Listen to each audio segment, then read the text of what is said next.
This is using our 72-hour dough. And if you have followed us before, I love like a 2 or 3 day dough.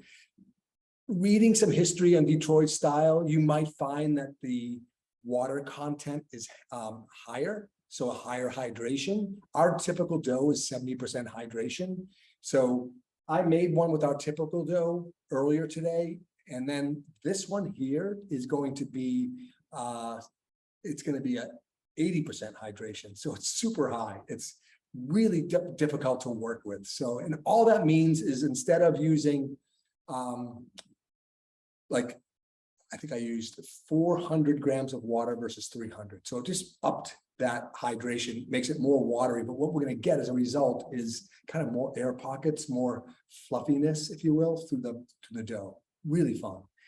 So let's take, I'm going to walk you through how to make a Detroit style pizza that I did. I'm going to show you a top down. So I'm going to switch the camera angle here and we'll get right into this. Okay. I've got the dough in here. I put this dough in here. I've olive oiled this pan around on the sides and the bottom and on top. You can see it's like nice and bubbly here. So this dough has been sitting in here since about 9 o'clock this morning. It's about a 550 gram dough ball. And it's been I've been kind of pressing it out for like the last half hour. And I'm going to bring this all the way to the edges. And when you're making this pizza, it does take a little time to get all the way into those corners. So you want to be patient with it. Every 15 or 20 minutes, you want to let it rest and then bring it over to the edges. And again, it's not critical, but we want to get as close to the edges as possible. And again, just by being patient, like a little olive oil, it's almost there. I'm going to cheat this one out because I'm not going to be as patient because I have you guys watching.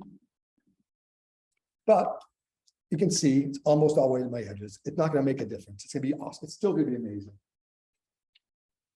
So this being an 80% hydrated dough, it's super wet, super bubbly. And now I'm going to add my cheese. And I'm using a couple of different cheeses. There is something about the edges of the Detroit style. And a lot of guys are using a little cheddar because you want that cheese to kind of fall off the side. So you can see I'm putting cheese on my edges, right? And this is just a pre-shredded pack of cheddar and Monterey Jack. Backwards. All right. And I just put that around the edges. That's going to help the edges, like that cheese is going to seep through and give you nice crispy edges.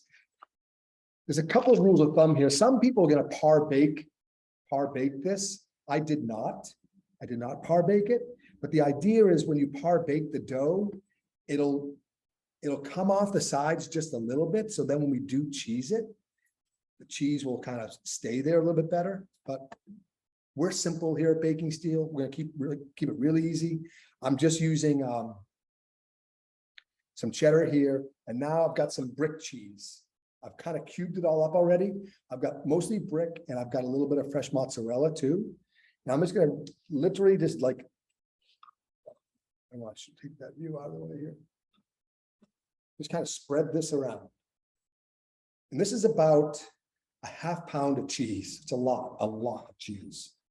However, we're eating pizza.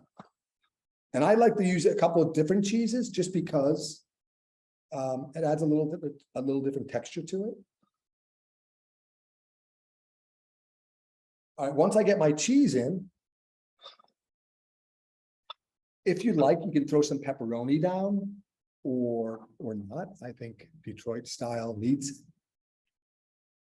And you can do these in rows if you'd like, or you can kind of do them randomly. I'm in both schools. I made my other ones with rows. So I'm going to do this one a little differently, although it looks pretty organized to me. Just throw them in there. And now for the sauce and the purists. The purists are going to make their sauce and kind of make their stripes after the bake. But I'm in the school of thumb to keep things simple. And what that means is we're going to bake this sauce right into the cheese, which kind of gives it a nice flavor. So we're going to do that. And I'm still going to try to make my stripes. This is just a crushed tomato with a little bit of sea salt. I'm gonna go right over my pepperoni. And you can see I'm just making some like little stripes here of sauce on the lines with my and I think again, the purists are gonna take the sauce and they're gonna cook it down a little bit. They might add some garlic to it, some pepper flakes, make it a little spicy. Obviously a little bit of salt. We're just kind of keeping it real simple by doing it one way. Now you can see there's my Detroit style. That's it. I've got my dough out. I've got my baking steel in the oven. Now I'm using a pan, but I'm going to put this pan directly on top of my baking steel. And what that does is the blast from the heat from the below is going to hit into this pan, which is cold, and help cook this thing. I'm going to bake this for about 10 or 15 minutes. So I'm going to place got my baking steel inside. I'm going to place my tray right on top. Boom. And that's my my set. I'll set my timer for 15 minutes. I got that in the oven. And now before class, I actually made a pizza. Look at that. Huh? Crazy. And you can see, in fact, I could crisp this up. It's cold right now. It's room temp. You can see my bottoms cooked nicely from the olive oil, crisped up. And then on top, you guys can see this. Boom, my Detroit style pepperoni. It's beautiful, right? Now it's cold. So I would really want to heat this up again, crisp up that bottom even more. So I'm gonna show you a top-down view of this here. See how that camera angle is, right? Isn't that awesome? And if I show you the bottom like that, crisped up beautifully, that's our Detroit style pizza. Some guys are gonna want to take this and it's like stage left, stage right. Again, different rules of people use different. I think the traditional way is to sauce it afterwards. And also with Detroit style, some guys like to cook their sauce down, make it a little bit more dense. Just reduce some of the water out of it so it's a little bit thicker and awesome flavor too. I personally, when I'm making pizzas, I'm curious about the 80% hydration, how much different it might taste or feel. But this is a 70%, it's our traditional dough. Keep things really simple, if you will. Same dough, same sauce, a little different on the cheese side, but it looks pretty fantastic. I can't wait to devour it. In fact, I've got 2 of these now. If anybody's around here, come on and join me. We'll have a pizza fest.